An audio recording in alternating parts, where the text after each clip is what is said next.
suggested that the Prime Minister was too nice to do difficult things to stabilise the country's economy. This one obviously raised a lot of eyebrows. He said to the broadcaster, you can't have an economy with 9 million people on benefits and huge level of immigrants coming in. The UK has been colonised. It's costing too much money. I think why people are saying it's so...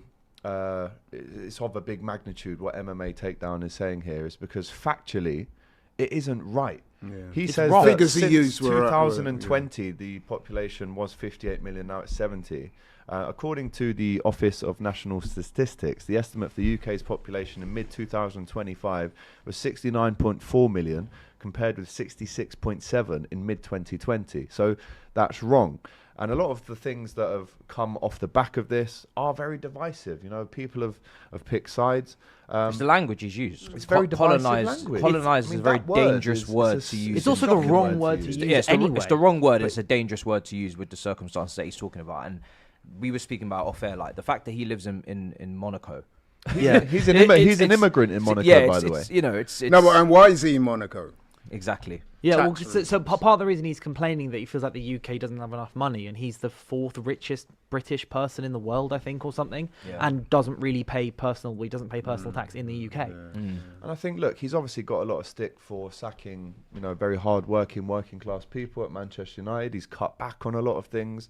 As you rightly said, he's moved to Monaco to not pay tax, whereas the UK immigrants, the taxpayers, have paid 17 million in the last year, and he hasn't paid anything. Obviously, Keir Starmer came out and urged him to apologise. And in the last hour, he has said, I am sorry that my choice of language has offended some people in the UK and Europe and caused concern. But it is important to raise the issue of controlled and well-managed immigration that supports economic growth. My comments were made whilst answering questions about UK policy at the European Industry Summit in Antwerp, where I was discussing the future importance of economic growth, jobs, skills and manufacturing in the UK. My intention was to stress that governments must manage migration alongside investment in skills, industry and jobs, so that long-term prosperity is shared by everyone. That's not what he said. And I feel like I was just about to say, so why didn't he say that? That's not what he said. None of us around this room, no one I've spoken to, nobody I know will disagree with there does need to be controlled immigration. Nobody here is advocating for illegal immigration or uncontrolled immigration where you just fly the borders and let everybody in. But what I do have a problem with, like Matisse quite rightly said, is the language. When you're using terms like colonisation now, I find those terms both inappropriate and offensive. And I was very disappointed with those remarks. And I'm going to keep it short and diplomatic. Even in that statement, he references it in the UK. Doesn't say in our country. Like it feels very disconnected, and this is what it is. He's a billionaire, and he's probably disconnected, right? He lives a completely different life. He doesn't even live here, right? And it seems like, it's very tone deaf, and I'm sure he's reaped the rewards and the advantages of having immigrants in this country, and then now wants to speak in a certain tone, and not getting the language right. And I even seen an interview that he did with Gary Neville, and there was a suggestion of a way that they could have gone about. I think they fired a few staff, and I think it was the legends as well that they were saying that should be getting paid for. What was the so what it was that United used to put in 40 grand a year to help support players who played in the 60s and 70s. Obviously their money is nothing compared to what modern footballers and pundits and everything own. And then Gary Neville went, why not do a dinner where Bruno Fernandes did a little speech? And then he went, oh, if someone had suggested that, I think I'd have supported that.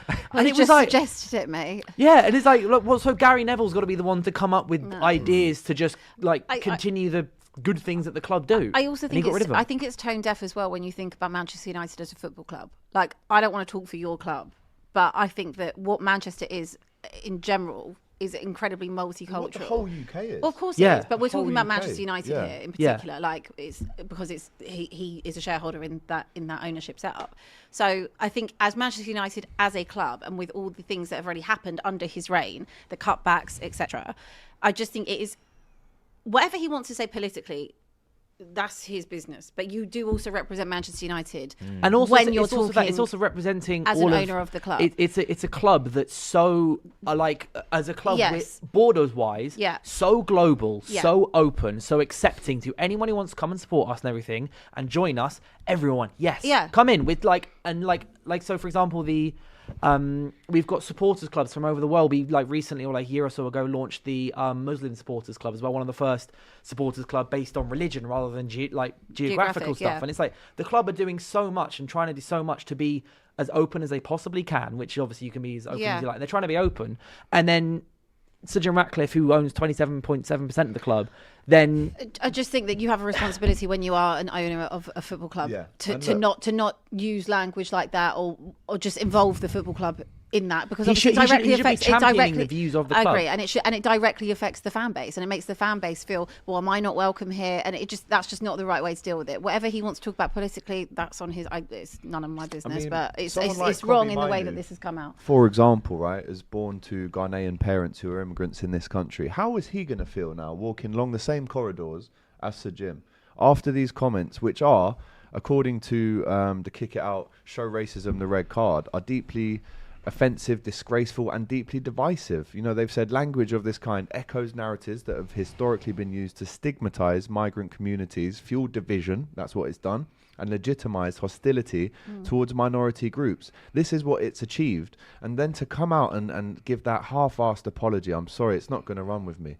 And I think, look, we'll move on now, but there will be more super chats that bring it back up, and you know, we're happy to talk about it. Lewis says, as a United fan, I'm disgusted by the comments Ratcliffe has made. I hope this is a catalyst for the change we've desperately needed. Ineos and Glazers out. Talk about Jim Ratcliffe's recent comments. We have just got this in. Dylan, I'll get that back up. So Mike Keegan of the Daily Mail, who tends to be very good for just inside stuff, it says senior Manchester United officials are mortified by Sir Jim Ratcliffe's comments on immigration. This morning, they were assessing the damage at Old Trafford. Top of the immediate list of priorities was minimising the impact on the playing squad. And also the crisis management team right now are going to be working into overdrive. Absolute. They've got 48 hours. Literally you've had like five weeks or so of it just being calm. It's been nice once again. It's one draw against Burnley. All the stacks come down. Yeah. With their obsession with Arsenal, Frank was perfect, says Glorified Ant King. Tanishk, Moises, Michaels with Sweet Chin Music. JX, why do United fans have more chest than Pamela Anderson? They've only played 0.85 games last month. It's not transfer fees, it's salary. Chelsea and Spurs will never be great again until they start paying bigger wages, says Mr. Realist. FA Cup predictions coming after these super chats, which we're just going to rattle through. US Goon as well. Matisse Caicedo is still young and developing. How dare you? How could you compare him to Declan Rice? Right, there are other games within the FA Cup as well, which again we'll speak about on the Saturday Football Show. I have to say a big shout out to Alex Oxlade-Chamberlain. Immediate impact, hasn't played since May. It's a good goal. Comes on the 78th minute, one touch, Bosch finds it in the far corner. Big him up, free transfer.